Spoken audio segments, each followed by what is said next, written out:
کہ بتاؤ تمہارے دشمن کی بھی بیوی ہو اگر کوئی اور اس کے چھوٹے چھوٹے 4 بچے ہوں، کیا تم اپنے دشمن کے لیے خواہش رکھو گے کہ اس کی بیوی چھوٹے چھوٹے 4 بچے چھوڑ کے مر جائے اور اس کے بچے سوتیلی ماں کے ہاتھوں پٹتے رہے، ان کے مینٹل ماڈلز تک بدل جائیں؟ سارے کہیں گے نہیں نہیں جی، کیوں نہیں؟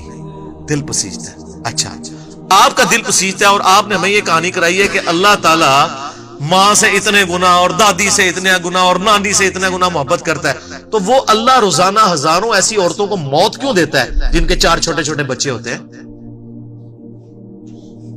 اس پہ ساروں کی زبانیں گنگ ہو جاتی ہیں۔ اگر وہ آل لونگ ہے کیوں موت دیتا ہے؟ اللہ تعالیٰ اپنے معاملات میں بہت سخت ہے میرے بھائیوں، اللہ کو سیریس لینے کی ضرورت ہے۔ ظاہر ہے اس کائنات کی ایک ہی حقیقت ہے، وہ اللہ ہے، اگر اس کو کوئی سیریس نہیں لیتا تو اللہ تعالیٰ کے لیے کیا ہے؟ وہ تو اپنے نبی سے 3 دفعہ قرآن میں کہلوا رہا ہے، قل انی اخاف ان عصیت ربی عذاب یوم عظیم، اے نبی تم فرما دو کہ بالفرض اگر میں بھی اپنے رب کی نافرمانی کروں تو مجھے خود اس بات کا ڈر لگا ہے کہ بڑے دن کا عذاب مجھے بھی آ پکڑے گا۔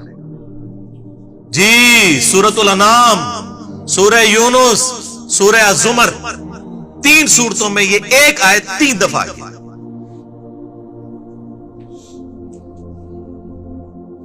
آپ مجھے بتائیں جو آپ کو کہتے ہیں جناب ہم بخشوا لیں گے، ہم اپنے مریدوں کو لے جائیں گے، اور تو انہوں گھنگن نہیں دینا کسی نے اسے، تو یہ اس لیے کہ نہ انہوں نے خود قرآن پڑھا ہوا ہے اور نہ آپ کو پڑھنے دیں گے، ورنہ آپ کا دماغ کھل جائے گا۔ او جی گاڈ از آل لونگ، یہ کرسچنز نے بھی ایک دھوکہ دیا ہے نا، گاڈ از آل لونگ، تو میں نے ان کو بھی پھکی دی تھی کہ اگر گاڈ از آل لونگ ہے اور وہ آل لونگ کا کنسیپٹ پھر صوفیاء کے ہاں ادھر مسلمانوں میں بھی داخل ہوا، وہ جی اللہ کو ہماری نمازیں چاہیے، اور سر اللہ نے کب کہا مجھے تمہاری نمازیں چاہیے؟ اللہ کہتا ہے تمہیں تمہارے لیے نمازیں چاہیے، اللہ کے لیے نہیں، اپنے لیے۔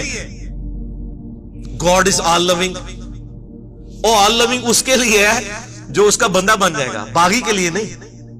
تو پھر میں نے ان کو دنیاوی طور پہ ایک الزامی جواب، اینٹی وینم پھکی دی ہے کہ بتاؤ تمہارے دشمن کی بھی بیوی ہو اگر کوئی اور اس کے چھوٹے چھوٹے 4 بچے ہوں، کیا تم اپنے دشمن کے لیے خواہش رکھو گے کہ اس کی بیوی چھوٹے چھوٹے 4 بچے چھوڑ کے مر جائے اور اس کے بچے سوتیلی ماں کے ہاتھوں پٹتے رہے، ان کے مینٹل ماڈلز تک بدل جائیں؟ سارے کہیں گے نہیں نہیں جی، کیوں نہیں؟ دل پسیجتا ہے۔ اچھا آپ کا دل پسیجتا ہے اور آپ نے ہمیں یہ کہانی کرائی ہے کہ اللہ تعالیٰ ماں سے اتنے گنا اور دادی سے اتنے گنا اور نانی سے اتنے گنا محبت کرتا ہے، تو وہ اللہ روزانہ ہزاروں ایسی عورتوں کو موت کیوں دیتا ہے جن کے 4 چھوٹے چھوٹے بچے ہوتے ہیں؟ اس پہ ساروں کی زبانیں گنگ ہو جاتی ہیں۔ اگر وہ آل لونگ ہے کیوں موت دیتا ہے؟ آپ تو اپنے دشمن کی بیوی کو بھی موت نہ دیں، وہ روزانہ ہزاروں ایسی ماؤں کو موت کیوں دیتا ہے جن کے چھوٹے چھوٹے بچے ہوتے ہیں؟ اس کا مطلب ہے آپ نے جو احساسات ڈیولپ کیے ہوئے کہ اللہ اپنے بندوں کے ساتھ یہ کرتا ہے، وہ نہیں ہے۔ اللہ اپنے احساسات کا اسیر نہیں ہے، اللہ کے وہ جذبات نہیں ہیں جو آپ کے ہوتے ہیں، وہ بے پرواہ ہے۔ ہاں جو اس کا ہو جائے نا اس کے لیے معاملہ الگ ہے۔ وہ صحیح بخاری میں حدیث ہے کہ جس نے میرے ولی کے ساتھ دشمنی کی میرا اعلان جنگ ہے اس کے خلاف،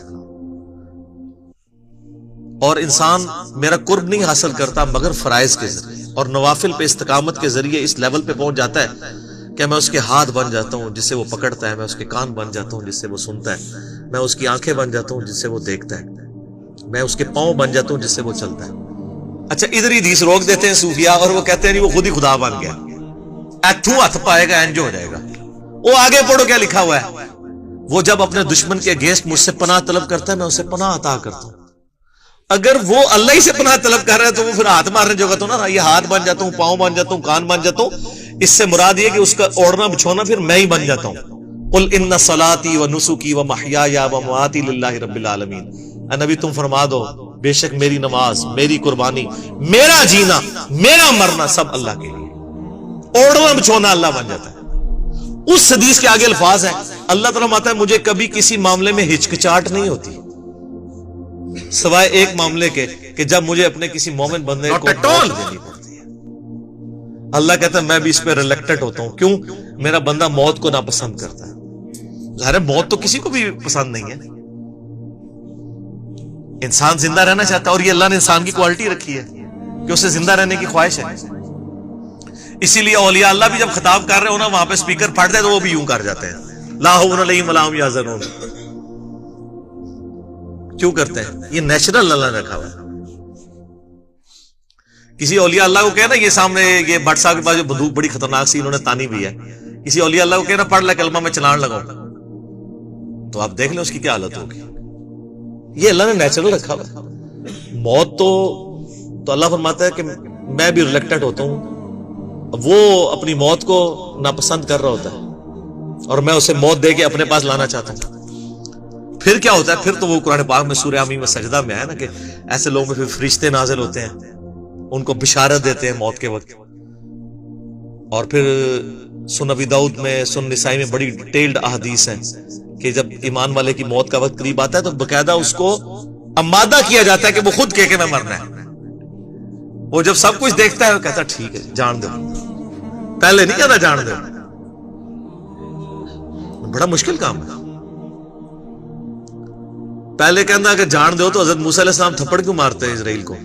میرا وہ بھی کلپ چڑھا ہے نا، بخاری مسلم میں حدیث ہے جو.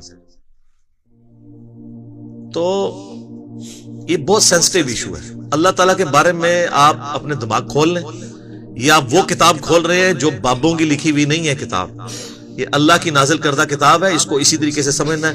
شروع میں ہی آپ کا کانٹا نکل جائے گا تو آپ کو آگے قرآن سمجھنا آسان ہوگا. اللہ کے مزاج کو سمجھنا ہے اور یہ دماغ میں بات طے کر لینی ہے کہ بابوں کا خدا اور ہے اور کتابوں کا خدا اور. یہ آپ جو پڑھ رہے ہیں نا یہ وہ خدا ہے جس کا تعارف محمد رسول اللہ صلی اللہ علیہ وآلہ وسلم نے آپ کو کروایا.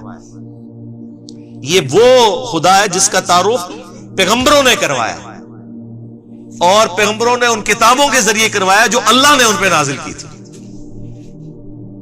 یہ مولانا روم کے مثنوی شریف والا خدا نہیں ہے، یہ قرآن شریف والا خدا ہے. وہ کہتے ہیں وہ مثنوی مولانا روم جو ہے وہ فارسی کا قرآن ہے. استغفر اللہ تو بولی ایڈیاں کہانیاں، ایڈے جھوٹ، اتنی انبیاء کی گستاخانہ واقعات اس کے اندر ہیں اور اس کو کہتے ہیں فارسی کا قرآن ہے. سر فارسی کا قرآن وہی ہوگا جو قرآن کا ترجمہ فارسی میں شاہ ولی اللہ دہلوی نے کیا ہوا ہے. باقی وہ کہانیاں لکھتا رہے وہ قرآن نہیں بنتا. تو یہ ساری میں نے گفتگو شروع میں ہی کانٹا نکال دی.